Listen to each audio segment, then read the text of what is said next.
আমি আমার প্রতিটা বন্ধু-বান্ধব, আত্মীয়-স্বজন এবং আমার শুভাকাঙ্ক্ষী প্রত্যেকের উদ্দেশ্যে একটাই কথা বলবো, জীবন থাকলে ঝড় আসবে, অশান্তি আসবে, ঝামেলা আসবে এবং অনেক রকম চিন্তাভাবনা, ডিপ্রেশন মানে একটা জীবন সব কিছু নিয়েই একটা জীবন। যাই হোক, আমি আমার অনেক অভিজ্ঞতা থেকে বলছি, দেখবেন একটা সময় এমন সময় আসবে যে আপনার পাশে কেউ থাকবে না।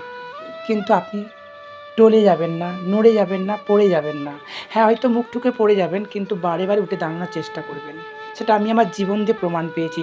যতবার মুখ ঠুকে পড়ে গেছি, যতবার আমি একা হয়ে গেছি, যতবার আমি ডিপ্রেশন, চিন্তার মধ্যে থেকেছি, আবার নতুন করে বাঁচার আলো দেখতে পেয়েছি, নতুন করে বাঁচার সুযোগ পেয়েছি, ভালো, ভালো কাজ করার সুযোগ পেয়েছি। তারই মধ্যে একটি কাজ হলো সান বাংলার কোন সে আলোর স্বপ্ন নিয়ে প্রতিদিন ঠিক রাত ৮টায়। সত্যি কথা বলছি, ডিপ্রেশন, চিন্তা মানুষ মাত্র থাকবে, এটাই বাস্তব, এগুলো মানিয়ে নিতে হবে। কিন্তু নিজের লক্ষ্য, নিজের টার্গেট সবসময় ঠিক রাখতে হবে এবং সততা।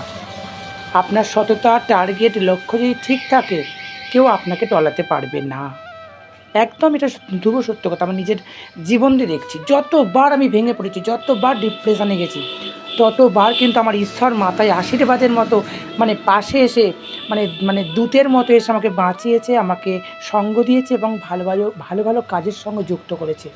যাই হোক, প্রতিটা বন্ধুর উদ্দেশ্যে একটাই কথা বলবো, সবাই প্রত্যেকে ভালো থাকুন, ভালো রাখুন এবং যতবার ভেঙে পড়বেন, যতবার চিন্তা করবেন, যতবার ডিপ্রেশনে যাবেন, ততবার ভাববেন আপনি আপনার আলোর পথ খুঁজে পাচ্ছেন। কিন্তু সৎ হতে হবে, আপনার লক্ষ্য ঠিক হতে হবে। বিপদ আপদ এলেও ঈশ্বরের প্রতি বিশ্বাস হারাবেন না। ঈশ্বর ছাড়া কোনো উপায় নাই, একদম সত্যি কথা বলছি। ঈশ্বর ছিল, আছে এবং থাকবে।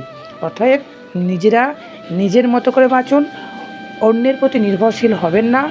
ভালোবাসা, কামনা, বাসনা সবারই থাকে, সবটা কিন্তু একদম লিমিট মতো।